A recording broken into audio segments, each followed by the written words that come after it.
abogada Cristina Reyes. Ella es ex asambleísta y hoy presidenta del Parlamento Andino. ¿Cómo está, Cristina? Jimmy, buenos días, muchísimas buenos gracias días por la entrevista y pues bueno, un feliz año para todos gracias. Ustedes y para la gente que nos está viendo. Gracias. Para abordar y salir rápidamente de un tema, no porque no sea importante, sino porque es lo más reciente que usted subió ayer a sus redes sociales, ¿no? A usted se le vio, no a usted, sino se notó una especie de campaña para identificarla con la señora periodista o relacionista pública Mayra Salazar, que hoy está involucrada en el caso Metástasis. ¿Cuál era su relación con Mayra Salazar? Era mi relacionista pública, pero quiero ponérselo como un ejemplo popular, Jimmy. Hace unos meses un conocido futbolista fue implicado en un tema, fue detenido, investigado y luego absuelto de ese caso y retornó al mismo club que es muy famoso y ha seguido jugando. Creo que en ningún momento que duró esta investigación a alguien se le ocurrió hacer algún tipo de vinculación de la responsabilidad personal de este jugador con el técnico, con el equipo, con el presidente del club, con los compañeros.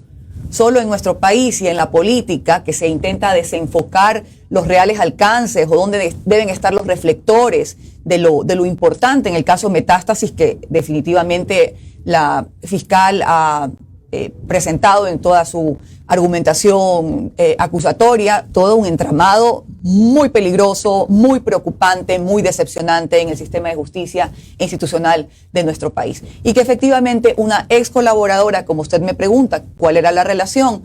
A la que le tenía mucha estima y que, por cierto, mientras ejerció su trabajo lo hizo de una forma correcta y responsable, es la verdad, está siendo hoy, por ese hecho, mientras que cuando ocurre la línea de tiempo ya no trabajaba conmigo, está siendo investigada, está siendo detenida y será la justicia la que tiene que responder. Yo respondo por mis actos como siempre. He sido víctima de una campaña de desprestigio que creo que usted ya también conoce cuáles son a veces las bajezas de nuestros adversarios políticos, que no te pueden mirar la cara, que andan escondidos, que andan por los techos, pero huyen al debate frontal y pues han utilizado una serie de campañas difamatorias para meterme en chats que yo no estoy, en investigaciones que yo no estoy, en un proceso en el que yo no estoy. Y al contrario, he sido una voz siempre muy firme de lucha contra la corrupción y he expresado mi respaldo a la señora fiscal. No solo en este caso, todos los ecuatorianos esperamos también que en otros casos, como el reparto de hospitales, como el caso León de Troya, como los Gina Papers y como muchos otros en este país que también ameritan un baño de verdad, se le ve la diligencia, la firmeza, la fortaleza y determinancia que tiene la fiscal en este caso y que ha ganado el respeto, el cariño y también creo que me sumo al pedido de reforzar su seguridad cuando vivimos en un país con tanta angustia y con tanto peligro que corre la vida de los ciudadanos, especialmente de una figura tan relevante como ella. ¿Por qué relaciona usted a la ex ministra Romo con esta campaña? Bueno, primero porque de esas mañas ya se la conoce, una persona Jimmy, que no ha ganado nunca ninguna elección, si no fuera cuando fue parte del gobierno del expresidente Rafael Correa, que se mete por la ventana al gobierno de Lenín Moreno y ha sido el asesor en tinieblas de Guillermo Lasso.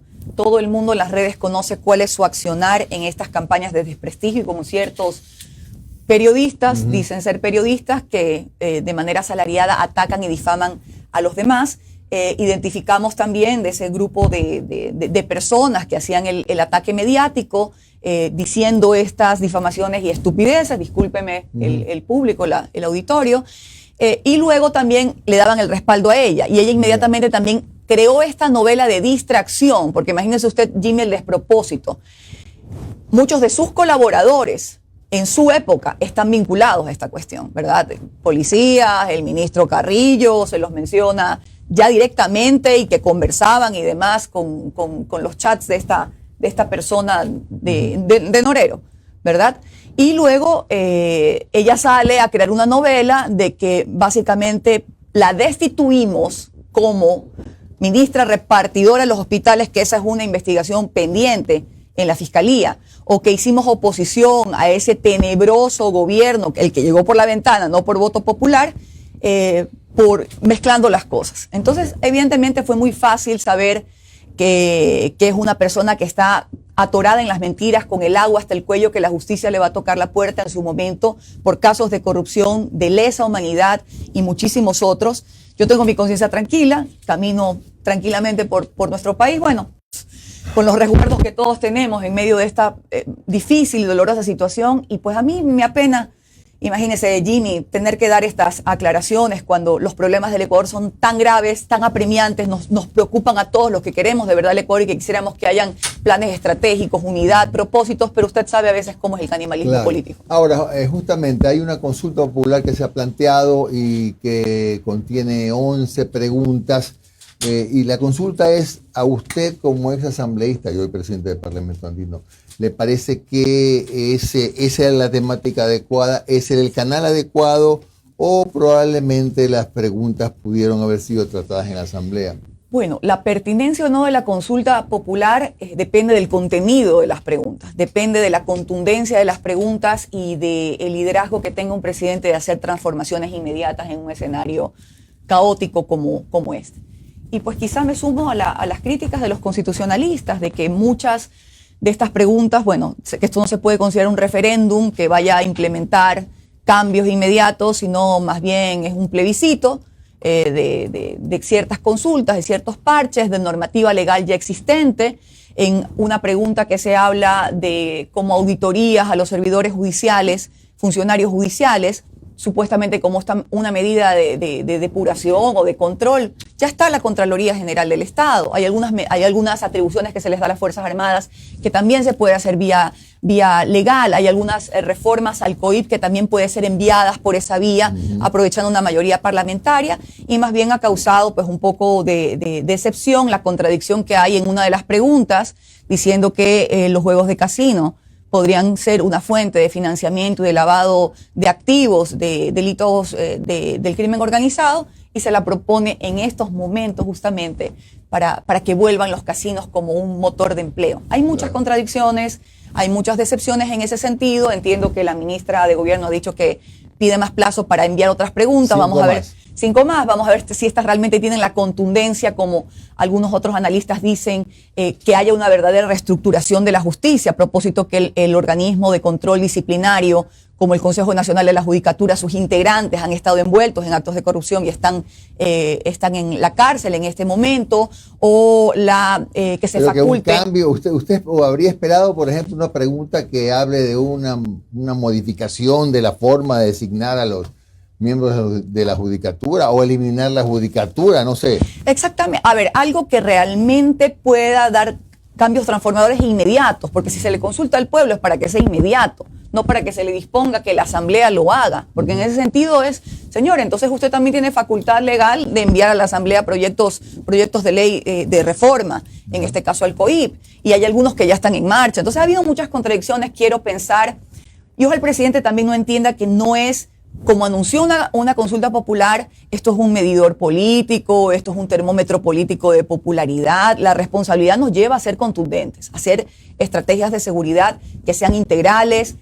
Dice que está construyendo una cárcel, que va a construir 2 cárceles en buena hora, porque eso también es una partecita del gran problema estructural que tenemos, pero la gente quiere más, quiere contundencia. Si hay problemas en la justicia, como usted menciona, no estamos dando ahora la solución, pero hay que mirar una forma en que el órgano disciplinario que sanciona y que vigila a los jueces sea transparente, sea independiente, no hayan estas injerencias. ¿Cómo protegemos también a los jueces, que sí pueden ser personas honestas, que quieren fallar en justicia y en derecho, pero que a lo mejor tienen temor de las represalias, que tienen temor de las venganzas, que tienen temor de los chantajes?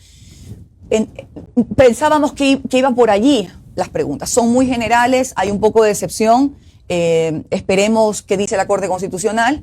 El tema de los casinos es absolutamente impertinente en estos momentos, insisto, y vamos a ver cuáles son las 5 preguntas también que la ministra de Gobierno envía. Noris, continúe. Abogada, buenos días. Hay un tema que quiero preguntárselo a usted como presidenta del Parlamento Andino en la consulta popular. Pregunta 10. Se le pregunté hace un momento al constitucionalista. La pregunta 10 aborda el tema de la migración, ¿no? De la migración y la situación de los migrantes que han cometido delitos en el Ecuador. Y el presidente Daniel Noboa en la entrevista ayer decía, si tienen propuestas y comentarios sobre las preguntas que vengan acompañadas de aportes para mejorarlas, sean bienvenidos. Ustedes a través del Parlamento Andino han revisado sobre todo esta pregunta y tienen alguna propuesta, porque se habla de cambios en la reforma de la Ley de Movilidad Humana que recién se la cambió, se la mejoró, pero también le preguntaba al constitucionalista y él me decía, esto debería ir más bien por una reforma constitucional, entendiendo el concepto de ciudadanía universal, que tal vez en el Ecuador es muy permisible.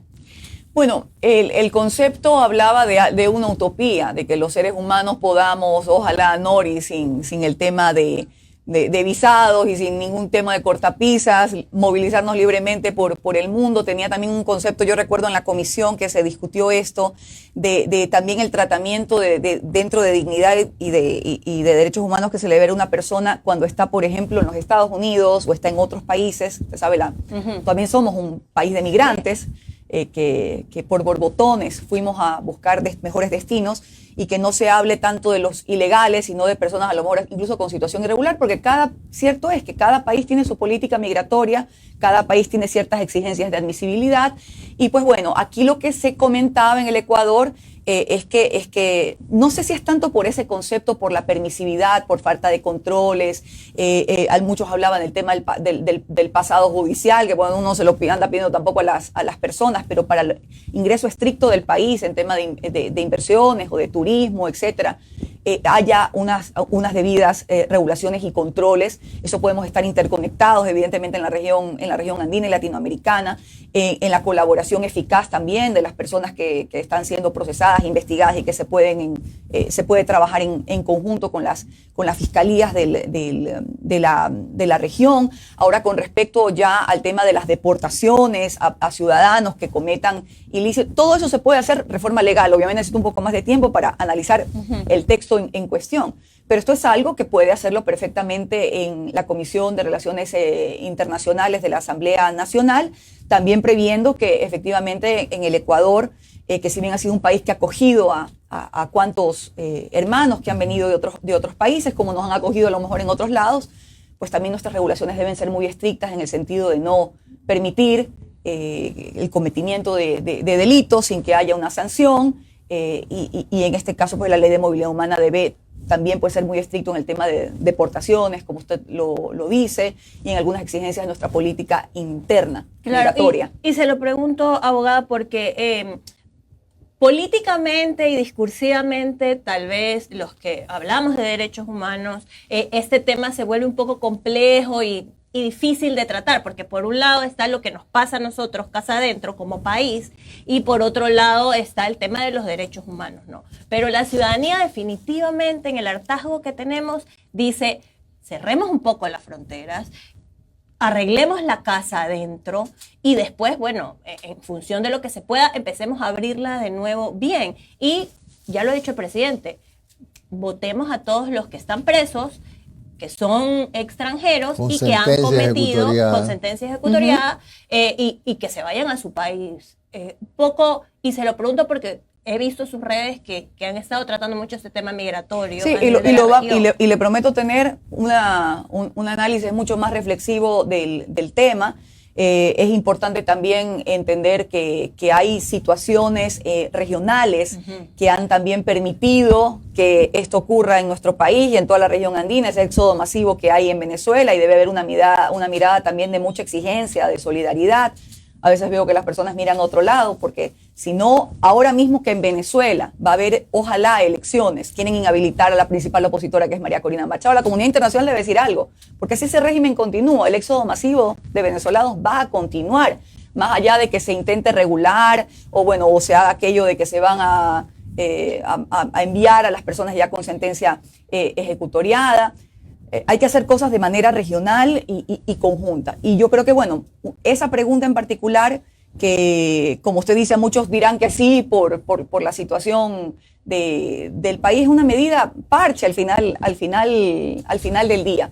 La exigencia de seguridad requiere muchísimas otras acciones, articulaciones con la justicia, con el equipamiento de la Policía Nacional, con un servicio de inteligencia también que advierta con tiempo las amenazas a la soberanía, las amenazas a la integridad territorial que hemos tenido constantemente, no espiar opositores, dedicarse a hacer su trabajo, los grupos de élite y especiales que deben usar la fuerza con todo el rigor que hoy se necesita para responder a los grupos que atemorizan a la ciudadanía, los vacunadores, los extorsionadores. Mira que el tema del narcotráfico siempre es un tema que es tan complejo, tiene tantas aristas, tiene toda una cadena de eslabones que hay que analizarlo uno por uno, desde la producción hasta la comercialización y todo lo que pasa por allí.